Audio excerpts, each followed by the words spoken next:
السلام علیکم۔ بین الاقوامی تعلقات کے مختلف موضوعات کے ساتھ میں ہوں عدنان علی۔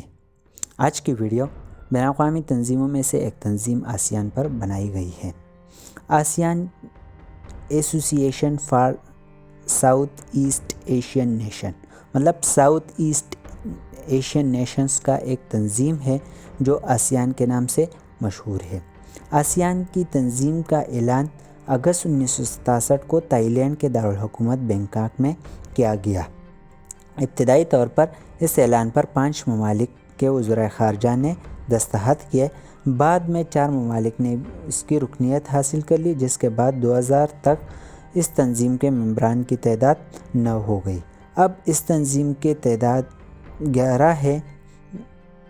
تنظیم کے رکن ممالک مندرجہ ذیل ہیں: Thailand, Malaysia, Singapore, Vietnam, Brunei Darussalam, Indonesia, Philippines, Cambodia, Myanmar, Laos اور جاپان۔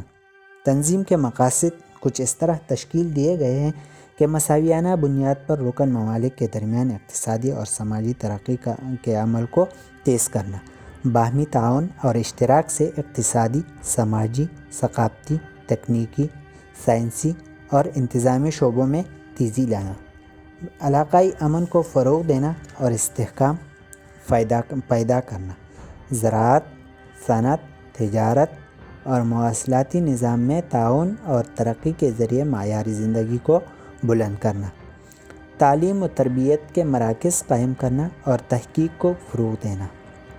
دیگر علاقائی تنظیموں سے آسیان کے مقاصد کے حصول کی جدوجہد کرنا۔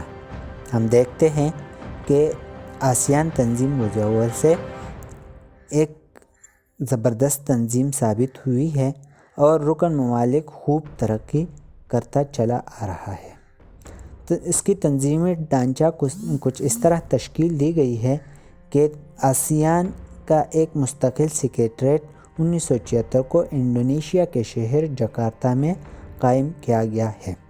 ادارے کا سربراہ سیکریٹری جنرل کہلاتا ہے، جس کی تقرری 5 سال کے لیے ہوتا ہے۔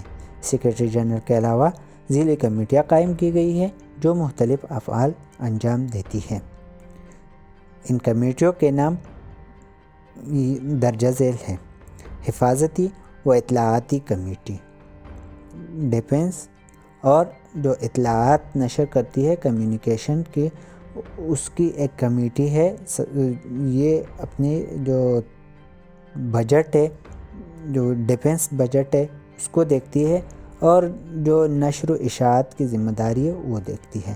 سائنس اور تکنیکی کمیٹی، سائنس اور ٹیکنیکل جو چیزیں دیکھتی ہے اس کی جو کمیٹی ہے اس کو سائنس اور تکنیکی کمیٹی کہتی ہے۔ سماجی ترقی کی کمیٹی، جو سوشل ڈیولپمنٹ ہے، اس کی بھی ایک کمیٹی بنائی گئی ہے۔ آسیان تنظیم اپنے قیام سے لے کر اب تک بہت سی کامیابیاں حاصل کر چکی ہے اور اپنے مقاصد کے حصول کے لیے ہر وقت کوشاں رہتی ہے۔ رکن ممالک نے مشترکہ منڈی قائم کی ہے۔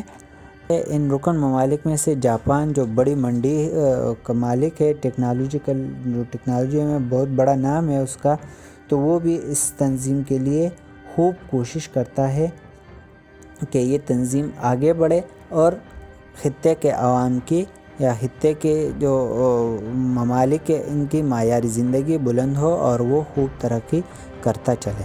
امید رکھتا ہوں آج کی ویڈیو آپ کو پسند آئی ہوگی۔ اگر آپ کو ہماری ویڈیو پسند آئی ہے تو کامنٹ باکس میں اپنے رائے کا اظہار کریں اور ہمارے یوٹیوب چینل سبسکرائب کریں۔